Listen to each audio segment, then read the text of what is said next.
கொழும்பில் நடைபெற்ற அகில இலங்கை ரீதியிலான மருதாணி போட்டி. ஸ்கை தமிழின் செய்தி அறிக்கை.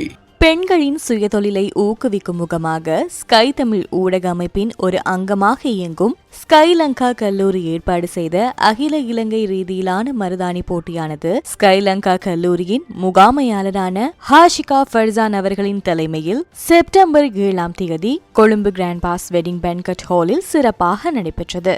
நிகழ்வு ஆரம்பிக்கும் முன் எல்ல பஸ் விபத்தில் உயிரிழந்தவர்களை நினைவு கூர்ந்து மௌன அஞ்சலி செலுத்தப்பட்ட பின்னர் நிகழ்ச்சிகள் ஆரம்பிக்கப்பட்டன. இப்போட்டியில் 50க்கும் மேற்பட்ட போட்டியாளர்கள் பங்கு பற்றினார்கள். நடுவராக அப்சா ரிகாஸ் அவர்கள் செயற்பட்டு இதில் 3 வெற்றியாளர்கள் தெரிவு செய்யப்பட்டனர். முதல் இடத்தை பெற்ற ரம்லா அப்சல் தீன், 2ஆம் இடத்தை பெற்ற ஃபாத்திமா ஹுஸ்னா ஹுசைன், 3ஆம் இடத்தை பெற்ற ஃபாத்திமா மிஃப்ராக் முஹார் ஆகியோருக்கு பணப்பரிசு வெற்றி சின்னங்கள் வழங்கப்பட்டன. மேலும் போட்டியில் சிறந்த பெறுபேற்றை பெற்றவர்களுக்கு பதக்கங்களும் சான்றிதழ்களும் வழங்கப்பட்டன. போட்டியில் பங்கு பற்றிய அனைத்து போட்டியாளர்களுக்கும் சான்றிதழ் வழங்கப்பட்டது. இதில் பல்வேறு துறைகளை சேர்ந்த பெண் பிரதிநிதிகள் கலந்து கொண்டதுடன் ஸ்கை தமிழ் ஊடக உறுப்பினர்களும் அவர்களின் குடும்ப உறுப்பினர்களும் கலந்து சிறப்பித்தனர். நிகழ்வின் அனுசரணையாளர்களாக AL Basit travel and manpower Kurunegala, ministry of biryani, ocean gate travels and tours private limited, shoes new castor products, top up international Lanka private limited,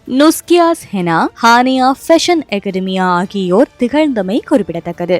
sky Tamil நியூஸை உடனுக்குடன் பெற்றுக்கொள்ள வேண்டுமா? ஆண்ட்ராய்ட் மொபைலில் உள்ள பிளே ஸ்டோர் அல்லது ஆப் கேலரியில் ஸ்கை தமிழ் ஆப்பை டவுன்லோட் பண்ணிக்கோங்க.